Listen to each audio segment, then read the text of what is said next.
Boa tarde. Começa agora mais um programa Médico da Família.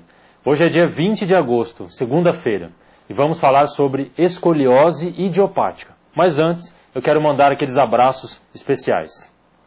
Os abraços de hoje vão para Lucimare Torres Ortiz e os seus familiares, que moram no bairro Vila Popular. E também para Cleonice Leonardo e seus familiares, que moram no bairro Centro-Oeste. E para a dona Eufrásia, que é moradora do bairro Jardim Colibri. De origem não definida, a escoliose é caracterizada pela deformidade na coluna, podendo acometer crianças e adultos de ambos os sexos. A escoliose atinge cerca de 20% da população brasileira. No entanto, quanto mais cedo for iniciado o tratamento, o resultado proporcionará ao paciente mais saúde e qualidade de vida. E sobre este assunto, eu vou conversar hoje com o médico ortopedista, Dr. Marcos Fernandes. Dr. Marcos, muito boa tarde, obrigado novamente pela presença aqui no nosso programa. Boa tarde, João, eu agradeço o convite. E eu gostaria que o senhor explicasse para a nossa população o que seria a escoliose idiopática. A escoliose, ela é um transtorno em que ocorre uma deformidade, uma perda de um alinhamento no plano frontal. Ou seja, quando a pessoa está de costas, a coluna tem que ser retificada. Ela não tem curvas nem para um lado nem para o outro, sendo direita ou esquerda. Quando ela começa a apresentar qualquer desvio deste plano, chamamos de escoliose, que são os desvios laterais da coluna. A escoliose idiopática, ela responde por 80% das escolioses. Ela é a escoliose em que o paciente tem uma coluna estruturalmente normal. As vértebras são bem formadas, elas não têm alteração da sua estrutura anatômica. Porém, por um distúrbio geneticamente herdado, por componentes mecânicos associados, essa coluna começa a apresentar uma certa rotação e deformação.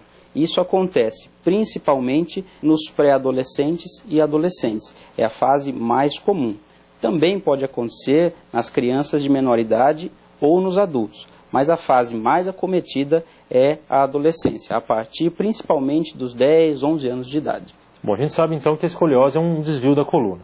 E quais seriam as principais causas para que a pessoa passe de uma coluna a princípio retificada, como o senhor falou, a ter um desvio nessa linha? No caso da escoliose idiopática, como o próprio nome já diz, as causas médicas elas são desconhecidas. Não tem um fator, não tem uma postura, não tem a falta de atividade física que venha a causar aquilo. A deformidade simplesmente aparece e progride dentro de uma história que chamamos de história natural da doença. Ela progride independente da vontade do indivíduo, independente das atitudes dela, exceto quando essa criança ou esse adolescente está sendo submetido a um tratamento médico, com alguns tipos de órteses, coletes, que permitem o controle do crescimento. Contudo, João, não podemos dizer que o indivíduo possa fazer uma coisa para controlar. Permita-me dizer ainda que existem algumas outras causas de escoliose, malformações, fusões, falhas de formação da coluna, tumores e algumas doenças que são muito mais raras e que não convém comentarmos aqui. Bom, e a pessoa que começa a desenvolver esse desvio da coluna, Dr. Marcos, ela pode sentir algo, um tipo de dor, algum outro sintoma que possa levar a esse diagnóstico? O principal sintoma, o principal sinal observado na criança ou adolescente com escoliose é o próprio desvio postural. A mãe chega no consultório e diz: doutor, minha filha está ficando torta. Digo filha porque 80% dos pacientes acometidos são mulheres. 80% a 90%. Então é muito mais comum em mulheres, meninas de 10 a 11 anos. E a mãe diz: doutor, minha filha está ficando torta. Eu percebo que a postura dela não está adequada, o ombro está desnivelado. Então é esse o principal sintoma. Muitos raros casos o paciente chega a apresentar dor, mas é muito incomum. Geralmente a mãe ou a própria adolescente percebe que seu corpo está entortando. E esse diagnóstico, Dr. Marcos, ele é difícil, ele é um diagnóstico clínico? Quando o paciente chega até o senhor, como que é feito? Um profissional habilitado, o diagnóstico, ele basta você olhar o paciente andando, você já percebe.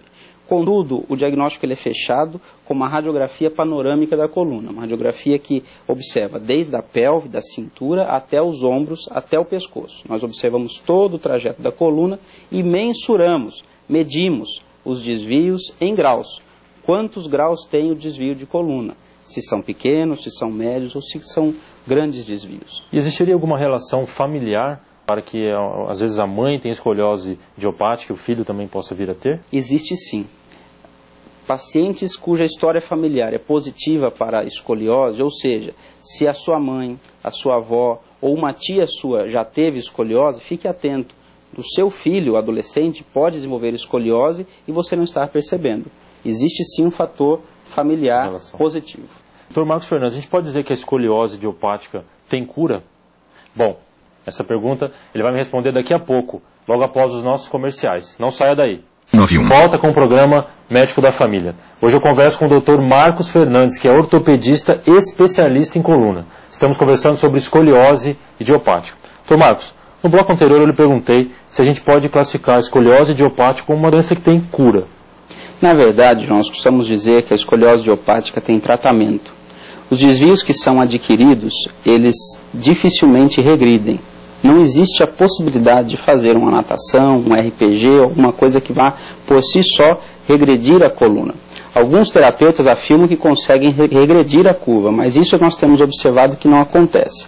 O objetivo do tratamento é manter o paciente com um tronco equilibrado. Isso nós usamos alguns tipos de tratamento. Pode ser órtese, às vezes necessário cirurgia, dependendo de cada caso. Contudo, a escoliose idiopática é uma deformidade e ela não tem cura.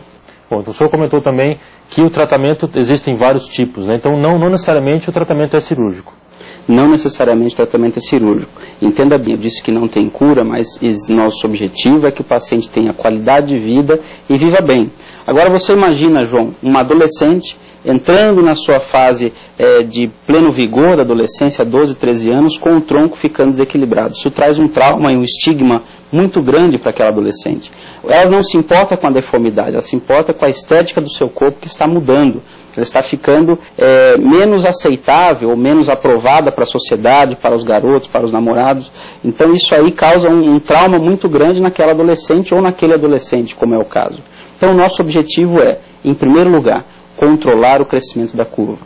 Muitas vezes nós precisamos usar alguns coletes ou órteses, às vezes estão estigmatizados, a população tem medo de usar colete, mas ele tem um objetivo benéfico, que é tentar controlar a curva.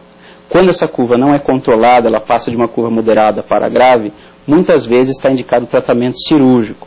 Precisa-se fazer a cirurgia. Por quê? Para que evite que essa curva progrida ainda mais. As escolioses que passam de 40 ou de 45 graus de deformidade, como nós podemos ver nessa imagem que está sendo projetada, elas tendem a progredir gravemente ao longo da vida. Então elas não vão parar mais de progredir, a paciente vai continuar, entre aspas, entortando, ela vai continuar tendo o seu eixo alterado. Então nós temos que intervir nessas curvas, nós temos que tratar e operar. Na imagem que está sendo projetada, nós vemos as costas de uma paciente com a deformidade, vemos a escápula, o ombro extremamente desnivelado, a coluna bastante rodada, a radiografia com a curva e ao lado nós vemos uma radiografia com a curva já no pós-operatório. Lembrando, João, nós não podemos dizer que sempre as pacientes que têm uma curva após a cirurgia vão ficar retas. O objetivo não é esse. O objetivo é conter a curva. Então nós precisamos fixar aquela curva doente, fixar aquela coluna, às vezes usando hastes, parafusos, para evitar que aquilo progrida. E sempre que possível, nós diminuímos a curva durante a cirurgia. A satisfação da paciente depende do seu tronco equilibrado. A gente sabe que é uma cirurgia de coluna, a gente já comentou isso até em outro programa, né, Dr. Marcos, que ainda tem muito estigma com relação a isso. E depois que o senhor opta pela cirurgia para corrigir um caso de escoliose, quais seriam os cuidados que essa paciente tem que ter em relação à atividade física, cuidados com o peso, para que o senhor não perca esse procedimento? Na verdade, João, quando nós optamos ou indicamos pelo tratamento cirúrgico, isso é uma decisão tomada juntamente com a família do paciente, com a própria paciente, ela é uma cirurgia totalmente diferente das outras cirurgias de coluna. Ela é uma cirurgia grande, é uma cirurgia de grande porte. A reabilitação, nós tendemos dizer que demora de 6 meses a 1 ano. 1 ano, doutor? Não, a paciente vai sair do hospital andando. Contudo, para que nós possamos liberá-la para a prática de atividades físicas, para a prática de esportes, nós temos a cautela de segurar o paciente em acompanhamento, vindo ao consultório, por pelo menos 1 ano. Mas o paciente vai voltar a frequentar a escola, vai ter a sua vida normal, imediatamente após 1 mês ou 2 de cirurgia. É importante lembrar que é um procedimento que deve ser realizado por um médico especializado, é uma cirurgia grande e delicada. E a gente pode esperar que a escoliose apareça em qualquer idade ou na sua prática o senhor costuma ver, como o senhor já comentou até, o aparecimento mais em pacientes jovens? Escoliose, como eu já disse, ela pode aparecer em qualquer idade, mas ela é muito mais comum nos adolescentes, acima dos 9, 10 anos nas meninas, 10 para 11 nos meninos, até os 18 anos. Fora essa faixa de idade, ela pode às vezes acontecer, mas ela não acontece com tanta frequência e também não com tanta gravidade. Em muitos raros casos aparece escoliose dos 4 aos 10 anos, e essas também devem ser observadas. Mas o grande volume de diagnóstico é nessa faixa etária que eu já disse. Certo. E a gente pode considerar então a escoliose como uma doença do crescimento ou não? Ela está extremamente ligada ao crescimento. Na verdade, um dos nossos fatores de maior gravidade da escoliose é quando a paciente, a menina ou o garoto apresenta escoliose antes da puberdade, antes da pubarca, da menaca. Quando a jovem, a adolescente apresenta já uma curva grave antes da primeira menstruação, isso é muito ruim, porque a curva tende a piorar progressivamente, porque o seu estirão de crescimento está apenas começando. Independente dessa paciente, já mesmo nessa fase da vida, já fazer atividade física, ser um paciente que não é obesa, isso não interfere no aparecimento da escoliose? Infelizmente não, João. Devo corrigi-lo que a escoliose aparece em meninas magras. Meninas obesas ou com brevilíneas, que nós chamamos, né, elas dificilmente apresentam escoliose. Também podem apresentar, mas ela é mais prevalente nas meninas magras. Nós sempre brincamos com as meninas no consultório eu brinco com elas, que elas vão voltar a ser uma Gisele Bündchen, porque elas são magras e esguias, elas têm um porte de modelo, só que elas têm aquela deformidade. Certo. E o senhor que é um especialista em coluna, Dr. Marcos Fernandes, eu gostaria que o senhor deixasse algumas dicas de prevenção para que as pessoas tenham um diagnóstico precoce, caso os pais identifiquem essa alteração nos seus filhos e, de uma forma geral, tenham mais cuidado com a sua coluna. Bom, em se tratando de escoliose, observe o seu adolescente. A mãe que tem mais liberdade com a menina, observe-a tomando banho, observe-a trocando de roupa, observe se as suas costas estão alinhadas, se há algum desvio, pergunte a ela se ela está satisfeita com o seu corpo, se os ombros não estão desnivelados, converse com o seu adolescente, essa é a chave do diagnóstico. Em segundo lugar, procure um ortopedista ou um especialista em coluna de preferência, para que ele possa orientá-la a respeito de qualquer alteração que possa acontecer. É sempre bom lembrar que, em se tratando de coluna saudável, é sempre bom manter uma atividade física, principalmente natação, aeroginástica ou na fase da adolescência, qualquer atividade física que mantenha o adolescente ativo. Isso é muito importante. Bom, eu recebi hoje aqui no nosso programa o Dr. Marcos Fernandes, ortopedista e especialista em coluna. Dr. Marcos, eu gostaria de agradecer novamente sua presença, por todos os esclarecimentos prestados à população e espero contar com o senhor aqui em programas subsequentes. Muito obrigado. Obrigado, João, eu que agradeço. É isso aí, gente. Se você tem críticas, sugestões ao programa, fale com a gente. O nosso e-mail é medicodafamilia@hotmail.com. Se quiser enviar uma carta, escreva para a Rua Independência, número 260, Vila Santa Luísa. O nosso CEP é 79005-260. E lembre-se sempre, o nosso compromisso é de fé e saúde. Peço agora a atenção de todos para a nossa reflexão do dia. Já se comprovou que todos nós necessitamos de contato físico para nos sentirmos bem. E uma das formas mais importantes de contato físico é o abraço. Quando nos tocamos e nos abraçamos, levamos vida aos nossos sentidos e reafirmamos a confiança nos nossos próprios sentimentos. Os abraços, além de nos fazerem sentir bem, empregam-se para aliviar a dor, a depressão e a ansiedade. Aumentam a vontade de viver aos enfermos. É importante saber que os abraços são necessários para o desenvolvimento, manter-se são e para crescer como pessoa. Um abraço faz e diz muitíssimo. Por isso, abrace o seu amigo, abrace os seus entes queridos, abrace seus filhos, abrace a todos. Espalhe o amor por onde você passar. Bom, tenham todos um excelente fim de tarde, uma noite maravilhosa e fiquem com Deus.